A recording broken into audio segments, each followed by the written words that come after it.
Assalamualaikum warahmatullahi wabarakatuh. Halo adik-adik mahasiswa. Kali ini kita akan belajar mengenai perancangan percobaan, yaitu dengan topik bahasan transformasi data. Nah, pada pertemuan sebelumnya kita telah membahas mengenai asumsi ANOVA. Nah, data pengamatan kita itu harus memenuhi asumsi ANOVA. Nah, salah satunya yaitu harus berdistribusi normal. Nah, kalau datanya seperti ini, banyak outliersnya ini, yang mana bentuk kurvanya ini juga tidak membentuk distribusi normal. Kemudian ini ada data satu yang sangat jauh dari sekumpulan data yang lainnya. Nah, ketika untuk memfikskan data kita agar mengikuti asumsi dari statistik, yaitu mengikuti asumsi ANOVA, maka kita bisa mentransformasi data kita. Jadi transformasi ini membuat data kita sesuai dengan asumsi ANOVA, tetapi tidak membuat data kita akan sesuai dengan hasil yang kita inginkan, begitu. Nah, kenapa kita harus mentransformasi data? Ingat bahwa data hasil pengamatan kita itu harus memenuhi 3 asumsi ini, yaitu berdistribusi normal, yaitu terkait dengan normalitinya. Kemudian yang kedua yaitu errornya saling bebas atau additivity. Kemudian yang ketiga yaitu variannya homogen, memenuhi asumsi homeostasis ya. Kemudian jika data kita tidak memenuhi asumsi ANOVA ini, maka kita bisa melakukan transformasi data. Nah, transformasi data ini akan membuat hasil atau data pengamatan kita menjadi memenuhi asumsi dari ANOVA dan statistical method. Nah, sehingga data kita siap untuk dianalisis selanjutnya. Nah, kemudian bagaimanakah cara kita mentransformasi data? Kemudian bagaimanakah metodenya? Nah, ini terdapat beberapa jenis transformasi. Tentunya kita sebaiknya harus menyesuaikan dengan field of study-nya kita. Kalau kita pertanian, maka kita dekat-dekatlah dengan biologi ya, life science. Jadi kita menggunakan transformasi untuk life science. Nah, ada beberapa jenis transformasi pada biologi ya atau agriculture ini. Ada 3 yang sering digunakan, yaitu ada transformasi log, kemudian ada transformasi akar atau square root, kemudian ada transformasi arkesin. Nah, mengenai dengan transformasi ini kita bisa menggunakan suatu analisis secara manual menggunakan Excel, bisa juga kita menggunakan suatu analisis statistik ya, software statistik. Nah, gambaran menggunakan softwarenya akan seperti ini. Ini adalah transformasi logaritma, kita menggunakan transformasi logaritmik. Kemudian ini adalah transformasi akar sama dengan SQRT. Kemudian transformasi arkesinus yaitu sama dengan arkesin. Nah, seperti ini. Nah, bagaimana transformasi log itu? Kapan kita menggunakan transformasi log? Jadi transformasi log ini sebaiknya kita gunakan pada data yang sangat besar ukurannya atau cacahan data ya. Nah, caranya yaitu kita tinggal melogkan data yang kita miliki. Nah, sama dengan log dari data yang akan kita transformasikan. Nah, misalnya ini sebelumnya bentuknya data kita seperti ini, tidak membentuk kurva normal, kemudian ini ada yang sangat menjauh. Kemudian setelah kita lakukan transformasi log, maka bentuknya akan berdistribusi normal. Nah, ini membuat distribusi normal. Kemudian bentuknya ini seperti kurva genta terbalik ya. Nah, awalnya seperti ini. Nih kalau dijelaskan secara detail, kemudian nanti akan bentukannya mengikuti kurva distribusi normal. Nah, ini genta terbalik. Nah, selanjutnya kapan kita menggunakan transformasi akar atau square root?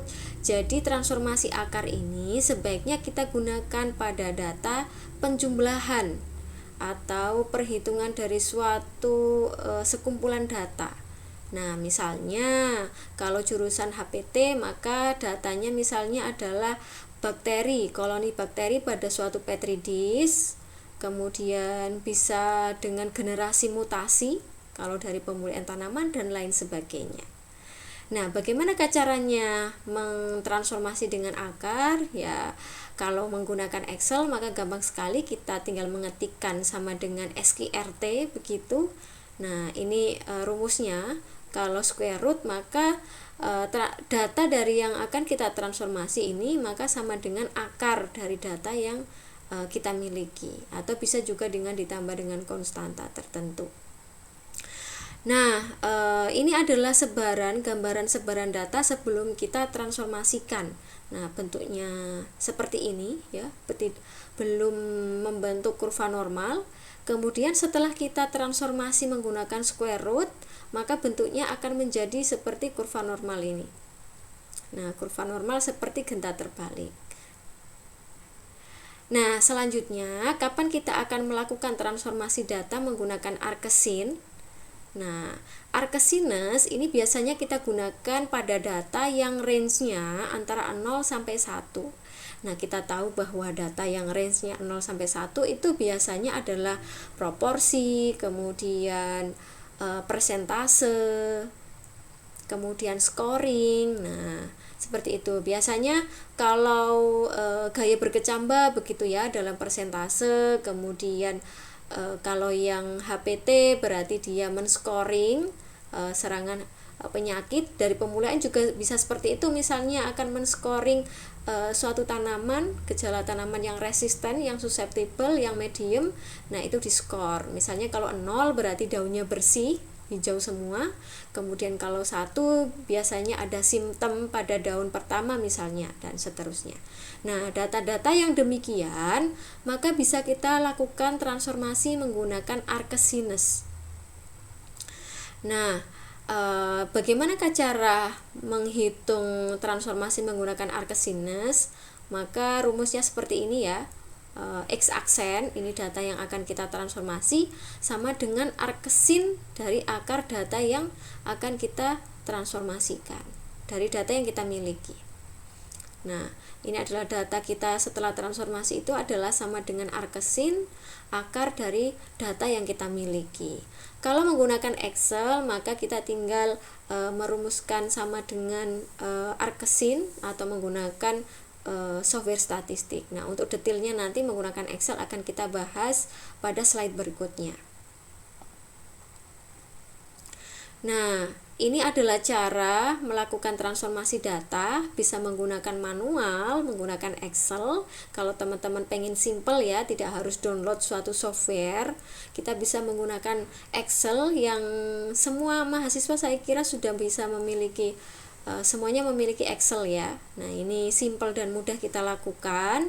Kemudian bagi mahasiswa yang sudah canggih begitu ya, zaman sekarang kita harus update dan bisa mengikuti teknologi, maka ada yang lebih prefer menggunakan statistical software, misalnya R itu ya, yang open source. Kemudian kita bisa menginputkan sintak yang kita inginkan sesuai dengan analisis kita.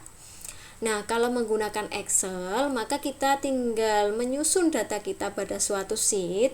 Kemudian kita bisa membuat suatu sheet tersendiri yang nantinya akan kita tempatkan data kita setelah transformasi. Nah, di situ kita enterkan sama dengan log, kemudian buka kurung, kita klikkan data yang kita miliki.